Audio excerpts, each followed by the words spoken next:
Mixer चलाने से पहले कॉटन का इस्तेमाल जरूर करें। Hello good morning viewers, welcome to back my YouTube channel. आप सब कैसे हो? उम्मीद करती हूँ आप सब बहुत अच्छे होंगे।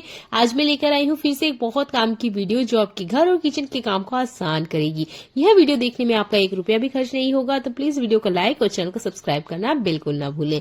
देखिए, हर घर में मिक्सर का इस्तेमाल होता है, मैं भी करती हूँ। बहुत सारे मिक्सर में ना साइड में जगह होती है कि इसे क्लीन करें और जो लिक्विड है या जो भी गंदगी निकलती है वो साइड में बह के निकल जाए, पर कुछ मिक्सर में ये सुविधा उपलब्ध नहीं होती है। जैसे कि जो मेरा मिक्सर है, अब इनसाइड अंदर की तरफ ये काफी ज्यादा गंदा है। ऐसा स्पेशल कोई टूल भी नहीं होता है कि इसे हम क्लीन करें। मार्केट में तो आपको हर चीज मिल जाएगी, पर अगर आप पैसा खर्च नहीं करना चाहते और घर बैठे कुछ जुगाड़ ढूंढ रहे हो तो ये कॉटन सबसे बेस्ट है। कैसे? आपके घर में फर्स्ट एड बॉक्स जरूर होगा, उसके अंदर आपको ये कॉटन मिल जाएगा। नहीं तो मंदिर में भी दिया बाती करने के लिए कॉटन का इस्तेमाल किया जाता है। थोड़ा सा लेना है, जितना मैंने हाथों में लिया है, आप चाहे तो कम भी ले सकते हैं। ये देखिए, इतना कॉटन काफी होगा हमारा ये जो मिक्सर है इसको साफ करने के लिए। देखिए, डायरेक्ट डालेंगे तो ये इसके अंदर ही रह जाएगा, इसलिए फोक का इस्तेमाल करेंगे। अच्छे से इसमें सेट हो जाता है। अगर आपको लगता है कि ठीक से नहीं बैठ रहा है तो एक नॉर्मल जो रबर बैंड होता है उसका आप इस्तेमाल कर सकते हो। क्लीन करने से पहले आप थोड़ा सा बर्तन लिक्विड लें। नॉर्मल हम किचन क्लीन करने के लिए बर्तन लिक्विड अलग इस्तेमाल करते हैं, फर्श क्लीन करने के लिए अलग क्लीनर इस्तेमाल करते हैं, और इस तरह के कुछ अप्लायंस होते हैं उनको क्लीन करने के लिए अलग अलग अप्लायंस के लिए अलग अलग हम क्लीनर इस्तेमाल करते हैं।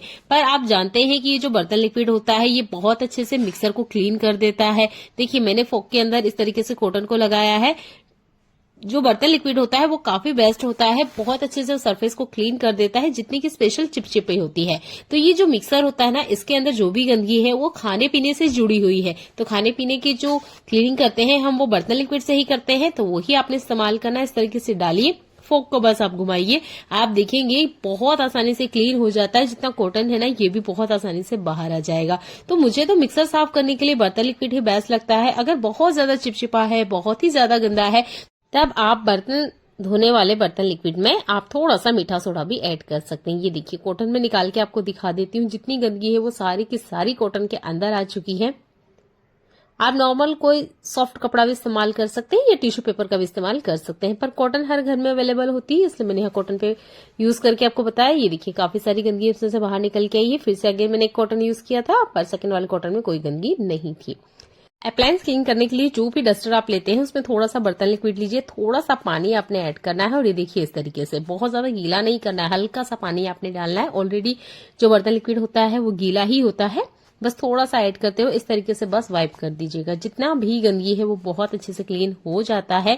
आप इस तरीके को फ्रिज के लिए भी इस्तेमाल कर सकते हैं, वॉशिंग मशीन के लिए, इस तरीके कोई इलेक्ट्रॉनिक अप्लायंस है उसके लिए भी इस्तेमाल कर सकते हैं। बस इस बात का ध्यान रखें कि स्विच बोर्ड पर इस्तेमाल ना करें, क्योंकि इसमें थोड़ा सा लिक्विड ज्यादा होता है, पर जो आपके अप्लायंस है वो बहुत अच्छे से क्लीन हो जाते हैं। अगर आप महंगे क्लीनर इस्तेमाल करते हैं तो एक बार इस तरीके को भी अपना के देखिएगा, आपकी लाइफ भी आसान होगी और आपके जो अप्लायंस है वो भी चमकते रहेंगे। चलिए देख लेते हैं और आज की यूजफुल टिप्स। घर में छोटे बच्चे हैं तो इस तरह के पैड का इस्तेमाल जरूर करते होंगे। इसके अंदर बैटरी लगी होती है जो कुछ टाइम बाद में खत्म हो जाती है। आप चाहे तो इसे अच्छे से कवर कर सकते हैं, बस इसमें जो होल वगैरह है ना इनको आप कवर मत कीजिएगा, बाकी इसको आप अच्छे से कवर कर सकते हैं और उसके बाद में आप इसका इस्तेमाल कर सकते हैं। हमारे घर में हम फोटो फ्रेम जरूर बनवाते हैं। घर में अगर इस तरह के फोटो रखे हुए हैं तो ये बिल्कुल फ्रेम की तरह अच्छे से काम करेगी। मैं छोटा सा ही जुगाड़ बता रही हूँ, आप इसे जरूर अपना के देखिएगा। मेरे बेटे में ना बिल्कुल भी सब्र नहीं है। जब मैं इसे कर रही थी ना तो वो मुझे बीच बीच में काफी ज्यादा कह रहा था मम्मी मैं करूँ, तो ये इस पैड को कवर नहीं कर पाई थी। आप चाहे तो गिफ्ट पेपर से या नॉर्मल जो हमारा वॉल पेपर होता है उससे कवर कर लीजिएगा। उसके बाद में इस तरीके से सैलो टेप लीजिए, फोटो के पीछे आप कुछ इस तरीके से लगा दीजिएगा जैसे मैं आपको दिखा रही हूँ। ये देखिए, आप डबल टेप का भी इस्तेमाल कर सकती हूँ। मैं डबल टेप का इस्तेमाल इसलिए नहीं करती हूँ क्योंकि जब हम इसे खींच के निकालेंगे ना तो हमारी फोटो वगैरह खराब हो जाती है। तो डबल टेप का इस्तेमाल ना करते हुए इस तरह की टेप का इस्तेमाल करें, इसके ऊपर चिपका दें आप जैसे मैं आपको दिखा रही हूँ। देखिए, जो बेकार सा पैड है बहुत अच्छे से फ्रेम की तरह ये काम करेगा और इसमें होल वगैरह कुछ भी करने की जरूरत नहीं है। इसमें ऑलरेडी पहले से होल किए हुए होते हैं, बस आपको हैंग करने की देर है। तो उम्मीद करती हूँ अगली बार इस तरह के पैड या इस तरह की कोई भी चीज आपके घर से निकल रही है तो आप उसे बिल्कुल भी नहीं फेंकोगे। और ऐसा नहीं है कि ये चलती नहीं है, बहुत लॉन्ग टाइम तक चलेगी, सालों साल आपको देखने की जरूरत भी नहीं पड़ेगी। ऐसा ही एक और काम का यूजफुल टिप, ये पेपर क्लिप आपके घर में भी इस्तेमाल होती होगी। मेरे पास ये बड़ा वाला पेपर क्लिप है, इसका एक मैं यूज आपको बता रही हूँ। अगर आप चाहें तो इमरजेंसी में इस टिप को इस्तेमाल इस्तेमाल कर सकते हैं। बहुत बार हमारे घर में ना चिमटा वगैरह नहीं होता है, या हमें इमरजेंसी में ऐसी कोई जगह हो जहां हमें कोई चीज पकड़ के निकालनी हो। मान लीजिए किसी दरार में कोई चीज फंस गई है या टेबल के नीचे फंसी हुई है और हमें वहां से निकालनी है, तब आप इस पेपर क्लिप का इस्तेमाल कर सकते हैं। आप यहाँ पर पेंसिल भी लगा सकते हो, इस तरीके से स्पून भी लगा सकते हो। कोई भी चीज आप इसके ऊपर लगाने के बाद में इस तरीके से दबाओगे तो देखिए एक चिमटे जैसा ही काम करेगा। अगर कोई चीज अंदर की तरफ या टेबल के बीच में या कोई दरार में फंस गई है तो निकालने के लिए बेस्ट आइडिया है। इमरजेंसी में टिप बहुत ज्यादा काम आती है। मैंने किचन की चम्मच यूज करके बताई है, आप इसमें पैन वगैरह स्केल का भी इस्तेमाल कर सकते हो। बहुत कम जगह में या किसी चीज को उठाने के लिए आप इस पेपर क्लिप का इस्तेमाल कर सकते हो, कुछ इस तरीके से जैसे मैंने आपको दिखाया है। आप चाहे तो यहाँ पर परमानेंट इसे बनाना चाहते हो तो ग्लू गन से आप इसे चिपका भी सकते हो। ये टिप बहुत ज्यादा काम आएगी इमरजेंसी के लिए। ऐसा ही एक और काम का यूजफुल टिप, जब हमारे किचन में खाना वगैरह बनता है तो हम लोग ना कुछ इस तरह के शीशे का इस्तेमाल करते हैं। अब कुछ बच जाता है तो हम अक्सर इसमें ही छोड़ देते हैं, जिसकी वजह से ना ये बहुत जल्दी खराब हो जाते हैं। फ्रिज में भी रखो, ये बहुत ज्यादा मेसी दिखाई देता है। देखिए चाहे तो हम इसे पैक करके रख सकते हैं, पर रखने में दिक्कत होती है। कोशिश कीजिएगा अगर आपके घर में इस तरह के शीशे का इस्तेमाल करते हैं तो मैंने एक थोड़ा सा कम बजट वाला एक तरीका आपको बताया है। आप चाहे तो ये आपकी चॉइस है, आप कर सकते हो। मैंने डी मार्ट से मैंने इसे 13 रुपीज में एक ग्लास की बोतल को खरीदा है। आप लोकल मार्केट से अगर परचेस करते हो तो 10 रुपए के अंदर ही आपको मिल जाएगी, और अगर आप ज्यादा क्वांटिटी में लेते हो, मान लीजिए 12 या 24, तो शायद और कम रेट में भी आपको ये मिल जाए। देखिए इस तरह की बोतलों का इस्तेमाल करें। इसके अंदर ये जो बचे हुए थोड़े से मसाले रहते हैं ना, इनको आप रख लीजिएगा। एयरटाइट कंटेनर होता है, अगर आप बाहर भी रख दोगे, साल भर बाद भी खोल के देखोगे तो ये मसाले खराब नहीं होते हैं। पर जो सेशे है इसमें हम कितना भी अच्छे से पैक करके क्यों न रख दें, इसके बाद भी ये मसाले खराब हो जाते हैं और देखने में बिल्कुल भी अच्छे नहीं लगते हैं। तो उम्मीद करती हूँ आप थोड़ा सा अपना बजट को संभालेंगे और इस तरह की शीशी वाली बोतल जरूर लेकर आएंगे। मेरे लिए बहुत ज्यादा फायदेमंद होती है, पर इसका ना एक नुकसान भी है। जब हम इस तरीके से रख देते हैं तो हमें पता ही नहीं चलता, क्योंकि सारे मसाले एक जैसे दिखते हैं। तो इन मसालों को पहचानने का एक जुगाड़ बता रही हूँ, आप इसे अपना सकते हो। एक पेपर लिया है, कट किया है, साइज अपने हिसाब से आप छोटी बड़ी कर सकते हो। इसके ऊपर आप मसाले का नाम लिख दीजिएगा, जो भी मसाला आपने इस कंटेनर के अंदर डाला है। जैसे कि गरम मसाला है, इसके ऊपर मैंने सेलो टेप कुछ इस तरीके से लगा दिया है। अब जो भी आपका मसाला है उसके ऊपर आप इसे लगा दीजिएगा। आप बोतल को धोगे तभी ये बाहर निकल के आएगा, शायद तब भी ना निकले। जब तक आप इसे खींच के नहीं निकालोगे, ये जो आपने लिखा है या जो सेलो टेप से आप चिपका रहे हो, ये बिल्कुल भी निकलता नहीं है। अगर आपने इसे 2 महीने 3 महीने बाद भी अगर ये आपके हाथ लगी तो आपको बराबर नजर आएगा कि ये बोतल मसाला किस चीज का रखा था।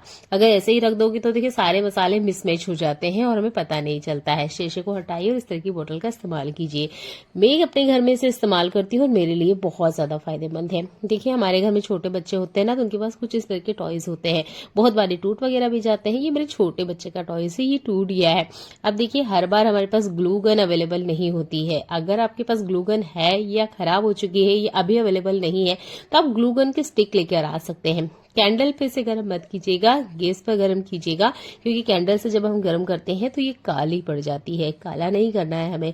आप इस तरीके से आराम से टॉयज चिपका सकते हो। ये एक स्टिक 5 रुपए की पड़ती है, तो आप इस तरह के स्टिक भी लेकर आ सकते हो। अगर आपके पास ग्लू गन खरीदने का बजट नहीं है तब ये टिप बहुत ज्यादा काम आएगी। ग्लू गन बहुत अच्छे से काम करता है। ये देखिए मैंने इस तरीके से जो टूटा हुआ टॉयज है इसको भी ठीक कर दिया है। तो ग्लू गन की स्टिक अपने घर में जरूर रखा करें, ये बहुत सारी चीजों को जोड़ने में काम आती है। तो आपने मेजरमेंट के लिए एक बर्तन चूज करना है जो भी आपके घर में अवेलेबल है। जितना हो सके आप थोड़ा छोटा बर्तन ही यूज कीजिएगा। मैंने छोटे वाले का ही यूज किया, इसमें भी आधी कटोरी इतना ही लिया है, क्योंकि सॉल्यूशन काफी ज्यादा बनके रेडी हो जाता है।